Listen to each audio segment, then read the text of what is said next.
Bonjour la belle diaspora, j'espère que tout le monde se porte bien. Nous allons parler aujourd'hui de quelque chose qui bloque la vie d'énormément de personnes. C'est très subtil, les gens ne s'en rendent pas compte, mais dans cette vidéo, j'espère que tu iras jusqu'au bout et que tu comprendras peut-être que certaines des opportunités qui te sont passées sous le nez ou que tu as traversées sans t'en rendre compte sont des opportunités qui se sont gâchées ou qui n'ont même pas existé à cause de ce défaut. Il y a des personnes, chaque fois que vous demandez quelque chose, ça se passe mal. Vous faites des demandes, on vous rejette. Dans la diaspora, ça existe énormément. Des gens qui vont à la banque posent des requêtes qui sont assez claires pour eux, mais on les rejette toujours. Vous allez à des administrations, on vous rejette, on vous dit toujours non. Ça frustre à un certain moment. Oui, c'est frustrant. Pour certaines personnes encore, partout où vous êtes, dans tous vos cercles de vie, que ce soit au travail, à la maison, au foyer, que ce soit dans vos cercles d'amitié, vos collaborations, on vous dit souvent non. Et parfois, vous avez l'impression qu'on ne vous comprend pas. Vous êtes cette personne, la seule personne qu'on ne comprend pas. Vous vous demandez, mais qu'est-ce que je fais mal? Pourquoi est-ce que j'attire autant de non, autant de rejet, autant de négativité, alors que mes pensées sont très claires? Aujourd'hui, nous allons parler de la communication. La communication est un outil. La communication est une clé qui ouvre énormément de portes. Et les personnes qui ne savent pas communiquer, celles qui ne savent pas communiquer proprement, sont des personnes qui vivent énormément de rejet. Je vous l'ai déjà dit, mais je vais mieux expliquer. La communication est une notion qui est tellement vaste. On va parler de niveau de communication, de style de communication, de timing de communication, mais aujourd'hui, nous allons parler d'un élément qui est très subtil, comme je vous le disais déjà au départ. C'est la clarté. La clarté de sa communication. Quand vous allez faire une demande quelque part ou quand vous communiquez avec des personnes, pour vous, votre idée est claire, vos arguments sont très clairs. Mais qu'est-ce que les autres entendent? Et parfois, pour s'excuser, les gens disent souvent, je suis responsable de ce que je dis, mais je ne le suis pas de ce que les autres entendent. Parfois, vraiment, on ne communique pas bien. Et ce que les autres entendent, c'est vraiment ce que vous leur avez dit, mais ce n'est pas ce qui était dans votre intention.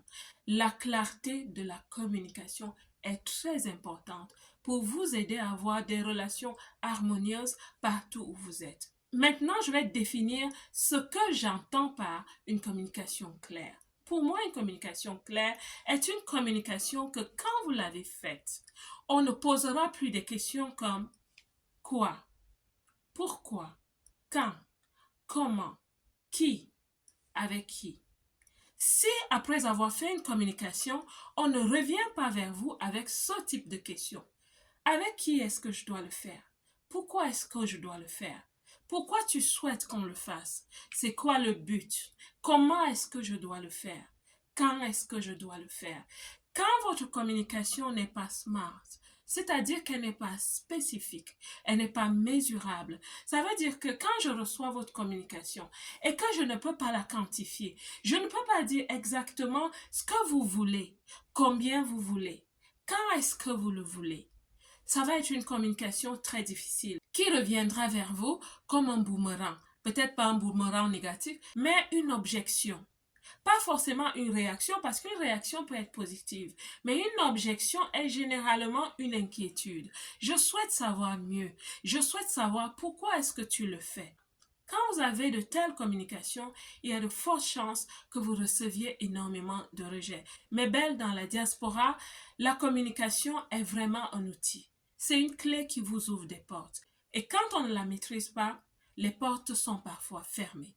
Et là, on commence à accuser tellement de choses en fonction du type ou du niveau de nos préjugés. Il y a des gens qui vont en formation pour savoir communiquer, pour savoir étayer, clarifier ce qu'ils ont à dire aux autres. Si vous êtes dans le commerce, c'est très important. Mais je vous assure, dans quelque relation que ce soit, la communication est très importante. C'est pour ça qu'on peut apprendre des enfants. Les enfants, quand ils vous posent une question, ils ne portent pas les gants. Je dirais donc que ce qui tue la communication, ce qui fait qu'il y a parfois un manque de clarté, c'est que nos intentions ne sont pas toujours claires.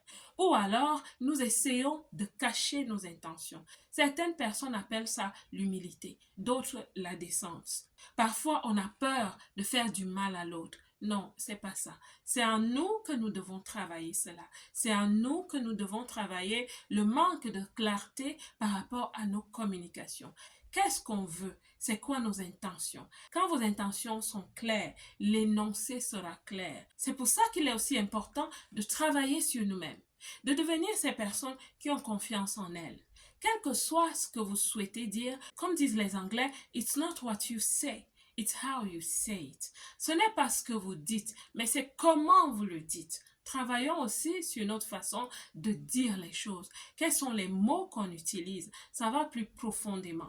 Qui sommes-nous à l'intérieur? Parfois, les mots qu'on utilise sont à l'image de ce que nous sommes à l'intérieur. Les blessures internes sont parfois le tremplin de notre communication. Comme le dit si bien une parole sage, de l'abondance de ton cœur, ta bouche va parler. Donc, pour conclure ceci, je souhaite dire que la communication qui est claire, précise, quantifiée, une communication qui est smart, une communication spécifique, vous ouvrira les portes. On ne vous dira plus non. Quand vous aurez travaillé sur votre capacité de savoir communiquer, on ne vous dira plus non. Mais belle dans la diaspora, nous avons besoin de beaucoup de clés dans notre trousseau pour réussir. Et la communication est l'une de ces clés. Allez et cherchez cette clé. N'ayez pas peur d'investir sur vous pour prendre des formations autour de la communication. Vous serez des femmes qui vont frapper très fort. Et parlant de communication, je viens de recevoir mon paquet de cartes de visite. Savez-vous que la belle diaspora n'avait pas de carte de visite? Pourtant, je vais à des événements et je parle avec des personnes qui me présentent leur carte de visite. Je sais, c'est vraiment pas très net. Quand on parle de communication, on encourage les autres à la communication. Alors, j'ai récemment fait mes cartes de visite. Et je vais les unboxer avec vous. Vous connaissez l'expression « Let's unbox my business cards ». Alors, je vais vous dire si je les aime. C'est de Canva. Je ne fais pas de publicité. J'en ai commandé 100. Je les ai faites vraiment basiques. J'aime la simplicité, pour dire la vérité. La simplicité. Appelons ça comme ça, la simplicité. Voilà, je les aime, je les trouve vraiment belles. Pour certaines personnes, ce sera, mais de quoi est-ce qu'elle parle? Elle a des cartes de visite, alors c'est quoi? Je voulais simplement parler de la communication. Notre communication doit être pointue. Vous n'avez pas besoin d'avoir de cartes de visite, mais quand vous êtes professionnel, c'est bien de les avoir. On grandit ensemble, je n'en avais pas, alors je les ai maintenant. Ceci conclut cette vidéo. La belle diaspora, que Dieu vous bénisse et comme d'habitude, je vous aime.